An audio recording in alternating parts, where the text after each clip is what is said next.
విదేశాలలోని ప్రముఖ హిందూ ఆలయాలు ఏమిటో తెలుసుకుందాం. అంగకోర్ వాట్ కాంబోడియాలోని ఈ విష్ణు దేవాలయం విస్తీర్ణ పరంగా అతిపెద్ద దేవాలయంగా నిలుస్తుంది. ఈ ఆలయంలోని 100కు పైగా రాతి ఆలయాలు ఉన్నాయి. శ్రీ సుబ్రహ్మణ్య స్వామి దేవస్థానము మలేషియాలోని బటు గుహల వద్ద 42.7 మీటర్ల ఎత్తులో సుబ్రహ్మణ్య స్వామి భారీ విగ్రహం ఆలయం ఉన్నాయి.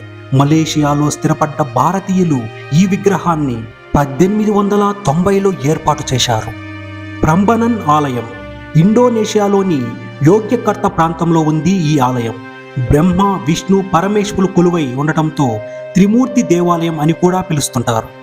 పశుపతినాథ్ ఆలయం నేపాల్ రాజధాని కాఠ్మాండులోని బాగమతి నది ఒడ్డున ఉన్న ఈ పశుపతినాథ్ ఆలయం ప్రపంచంలో అత్యంత పురాతన ఆలయాలలో ఒకటి. స్వయాన పరమశివుడే ఇక్కడ పశుపతినాథ్గా కొలువై ఉన్నాడు. తనాహ్లాట్ ఆలయం ఇండోనేషియాలోని బావిలో హిందూ మహాసముద్రంలో ఉన్న సముద్రుడి ఆలయం ఇది. బాలి తీర ప్రాంతంలో ఉన్న 7 ఆలయాలలో ఒకటి. స్వామి నారాయణ్ మందిర్ లండన్లో నిర్మించిన అతిపెద్ద దేవాలయం. స్వామినారాయణుడు కొలువై ఉంది ఈ దేవాలయం. యుఏఈలోని అబుదాబిలో, అమెరికాలోని కాలిఫోర్నియాలోనూ ఈ ఆలయాలను నిర్మించారు.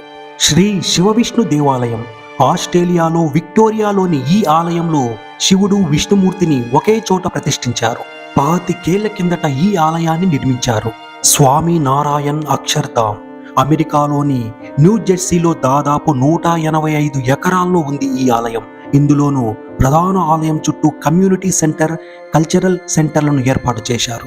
శ్రీ కాళీ దేవాలయం మయన్మార్ అంటే ఒకప్పటి బర్మాలో 1871లో యాంగాన్స్ ప్రాంతంలో నిర్మించిన ఆలయం ఇది. బ్రిటిష్ కాలంలో ఇక్కడికి వలస వచ్చిన తమిళులు ఈ ఆలయాన్ని నిర్మించారు. బెసకి ఆలయం ఇండోనేషియా బావిలోని అంగుగ్ పర్వత లోయల్లో ఉన్న అతిపెద్ద ప్రాచీన ఆలయం. బ్రహ్మ విష్ణు శివుడు త్రిమూర్తిగా కొలువైన ఈ ప్రాంతంలో మరో 23 ఆలయాలు ఉన్నాయి.